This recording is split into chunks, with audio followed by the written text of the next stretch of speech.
క్రీస్తునందు ప్రియ దేవుని పిల్లలరా, ఎఫెసీయులకు రాసిన పత్రిక 1వ అధ్యాయం 3వ వచనంలో పౌలు గారు వ్రాస్తూ, మన ప్రభు అయిన యేసుక్రీస్తు యొక్క తండ్రి యొక్క దేవుడు స్తుతింపబడును గాక. ఆయన క్రీస్తునందు పరలోక విషయములలో ఆత్మ సంబంధమైన ప్రతి ఆశీర్వాదమును మనకు అనుగ్రహించాను అంటున్నారు. మనందరం ఆశీర్వదించబడ్డామట. ఏం ఆశీర్వాదములు అంటే పర సంబంధమైన ఆశీర్వాదములు. ఇది గమనించాల్సిన మాట. ఇక్కడ పరలోక విషయములలో ఆత్మ సంబంధమైన ఆశీర్వాదములు. ఏంటి ఆత్మ సంబంధమైన ఆశీర్వాదములు? ధ్యానం చేద్దాం.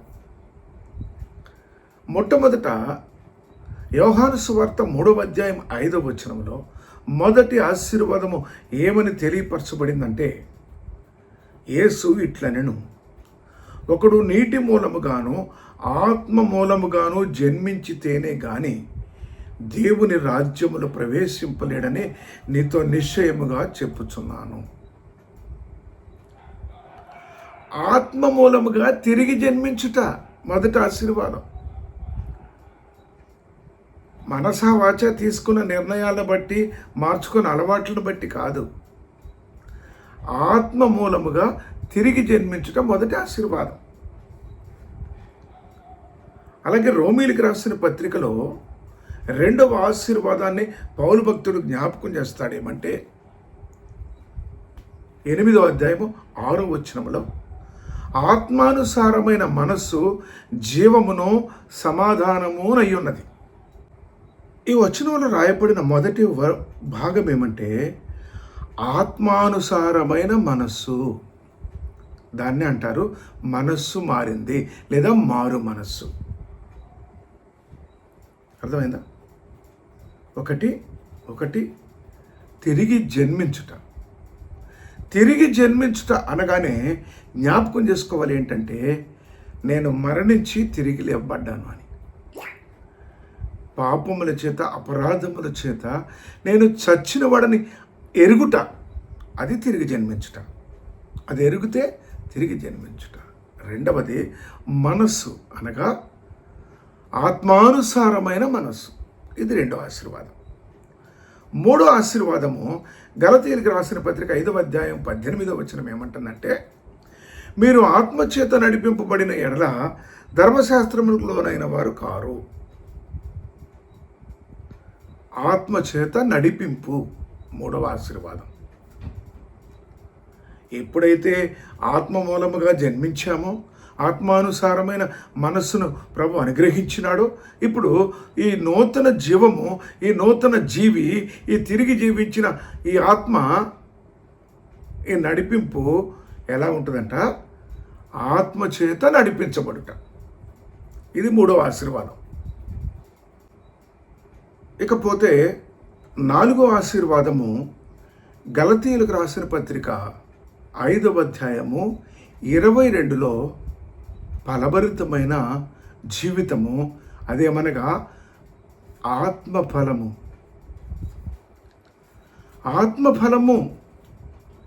ఆత్మఫలం ఏమనగా ప్రేమ, సంతోషము, సమాధానము, దీర్ఘశాంతము, దయాళుత్వము, మంచితనము, విశ్వాసము, సాత్వికము, ఆశానిగ్రహము. ఈ 9 అంశాలు కూడా ఫలించే జీవితము అనగా ఆత్మఫలము. ఫలములు కాదు, ఫలమే. ఒకే ఒక్క ఫలములో 9 సంగతులు రాయబడ్డాయి. కనుక అలాగా ఫలించేవాడిగా యోసేపుని అంటాడు, ఫలించేడి కొమ్మ అంటాడు. అసలు మొట్టమొదటి ఆశీర్వాదమే మీరు ఫలించి అభివృద్ధి పొందండి అని. కనుక ఇక్కడ నుండి ఎప్పుడైతే ఈ 4 ఆశీర్వాదాలు, ఆత్మ సంబంధమైన ఆశీర్వాదాలు అనుగ్రహించినాడో, జీవన యానము, జీవిత యాత్ర విధానము మార్పు కలుగుతూ ఉంది. రోమీలకు రాసిన పత్రిక 8వ అధ్యాయం 2వ వచనం అంటాడేమంటే, క్రీస్తు యేసునందు జీవమునిచ్చు ఆత్మ యొక్క నియమము పాప మరణముల నియమము నుండి నన్ను విడిపించెను. ఇప్పుడు ఏ నియమంలోకి వచ్చాము?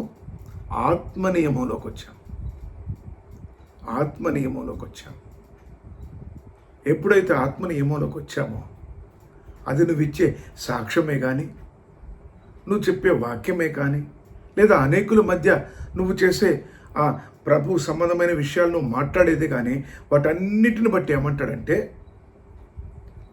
గలతీ పత్రిక 6:8 విత్తువాడు తన శరీరము నుండి క్షయమైన పంటను కోరును, ఆత్మను బట్టి విత్తువాడు ఆత్మ నుండి నిత్య జీవము అను పంట కోయను.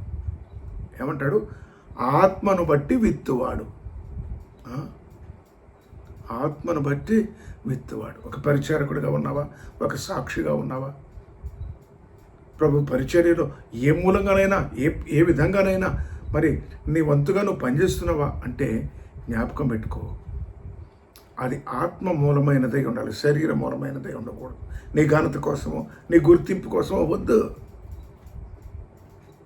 ఆత్మచేత నడిపించబడ్డప్పుడు ఆ క్రమంలో నీ విధానమే వేరు. దేవుడైన యెహోవా దావీదుకు తోడుగా ఉన్నాడని ఆయన తెలిసినప్పుడు సౌలు భయపడుతూ వచ్చాడు. అందరూ భయపడతారు నీకు. అందుని బట్టి ఏమంటాడంటే, మన పరిచర్య కూడా అది ఆత్మకే పరిచర్య అంటాడు. కొరింథీయులకు రాసిన 2వ పత్రిక 3:6 ఆత్మకే అవుటకు మాకు సామర్థ్యము కలిగించినాడు అంటాడు. ఆయనే మమ్మను కొత్త నిబంధనకు అనగా అక్షరమునకు కాదు కానీ ఆత్మకే అవుటకు మాకు సామర్థ్యము కలిగించి ఉన్నాడు. ఈ పరిచర్య ఆత్మ సంబంధమైన పరిచర్య, ఆత్మకే పరిచర్య. ఎంత చక్కని పదజాలం ఇక్కడ. ఎవరికి చేయట్లే. అందుకే ప్రభు అన్నాడు, నేను పరిచారం చేయించుకోవటానికి రాలేదు. అదేంటి, నువ్వు ప్రభువు కదా, నీ పాదాలు కడుగుతామయ్యా అంటే నేనే కడుగుతా. నేను చేసేది ఆత్మ సంబంధమైన పరిచర్య, శరీర సంబంధమైన పరిచర్య కాదు అన్నాడు.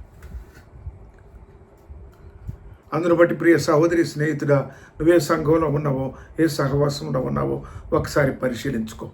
ఫిలిప్పీయులకు రాసిన పత్రిక 2:1 అంటుంది, క్రీస్తునందు ఏ హెచ్చరిక అయినను, ప్రేమ వలన ఆదరణ అయినను, ఆత్మయందు ఏ సహవాసమైనను ఉన్న ఎడల అన్నాడు. ఆత్మయందే ఉందని సహవాసము. నువ్వు పలానా చోటకెళ్తే నీకు మంచి స్నేహితులు దొరుకుతారు, మంచి కుటుంబాలతో పరిచయం ఏర్పడుతుంది, మంచి గుర్తింపు దొరుకుతుంది, మంచి నీకు పదవి దొరుకుతుంది. అది కాదు నీ సహవాసం. ఒకవేళ అలాంటి సహవాసంలో ఉన్నా ఆగిపో. అందుకే మనుషుల్ని 2 రకాలుగా విభజించినాడు. 1 కొరింథీ 3:1 ఏమని విభజించినాడంటే, శరీర సంబంధులైన మనుషులు, ఆత్మ సంబంధమైన మనుషులు అన్నాడు. ఏ మనిషిగా గుర్తింపు పొందుతున్నావు? ఆత్మ సంబంధమైన మనిషిగా ఎప్పుడైతే గుర్తింపు పొందినావో, ప్రియ సహోదరి, స్నేహితుడా, పరలోక విషయములలో ఆత్మ సంబంధమైన అన్ని ఆశీర్వాదాలు అనుభవించిన వాడు అవుతాం. అప్పుడు సంఘంలో ఐకమత్యం ఉంటుంది. అప్పుడు సంఘంలో వివాదాలకి తావు ఉండదు. ఎఫెసీయులకు రాసిన పత్రిక 4:1 అంటుంది, మీరు సమాధానమును బంధము చేత ఆత్మ కలిగించు ఐక్యతను కాపాడుకొనుచు శ్రద్ధ కలిగిన వారే ప్రేమతో ఒకరినొకడు సహించుడి. కానీ ఐక్యత కావాలి అంటే, సహోదరుల మధ్య సమాధానం కావాలంటే, ఒకరినొకరు సహించాలంటే అది ఆత్మ కలిగించు ఐక్యత, లాభాపేక్షతో కానీ లోక సంబంధమైన ఏదైనా ఒక గుర్తింపు అయినది కాదు. అది ఆత్మ కలిగించు ఐక్యత. అందును బట్టి అలాంటి వ్యక్తి ఎవరైతే 10 ఆశీర్వాదాలు, పరలోక విషయంలో ఆత్మ సంబంధమైన 10 ఆశీర్వాదాలు అనుభవిస్తాడో అతని ఆరాధన భిన్నంగా ఉంటుంది. అతని ఆరాధనే వేరు.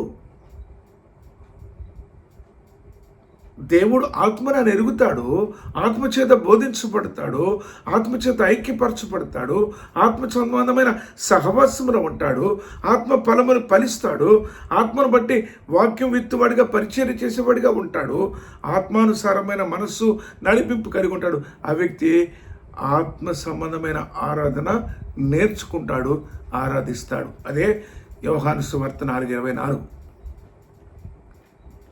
దేవుడు ఆత్మ గనుక ఆయనను ఆరాధించువారు ఆత్మతోనూ సత్యముతోనూ ఆరాధించవలను. పెదవుల మీద ఆరాధన కాదు, మాటలతో ఆరాధన కాదు, ఆచారయుక్తమైన ఆరాధన కాదు, అలవాటైన ఆరాధన కాదు. ప్రభు అన్నాడు అది యథార్థమైంది కానే కాదు అన్నాడు. అది యథార్థమైన ఆరాధన కానే కాదు అని మీకు తెలియని ఆరాధన చేసినారు అన్నాడు. మీరు ఆరాధన చేశారు కానీ అది మీకు తెలియదు అన్నాడు. అలాంటి ఆరాధకుడుగా ప్రభు నిన్ను నన్ను అభిషేకించాలని, ఆత్మ సంబంధమైన వరములతో నింపాలని ప్రభు ఆశిస్తూ ఉంటుండగా, ప్రియ సహోదరి స్నేహితుడా, అట్టి ఆశీర్వాదములకు పాత్రులు మగినట్లుగా ప్రభు మనల్ని ఈ యొక్క వర్తమానం ద్వారా మరి ఆయన యొక్క కృపను మనపై కృమ్మరించునుగాక. ఆమేన్. Praise the lord.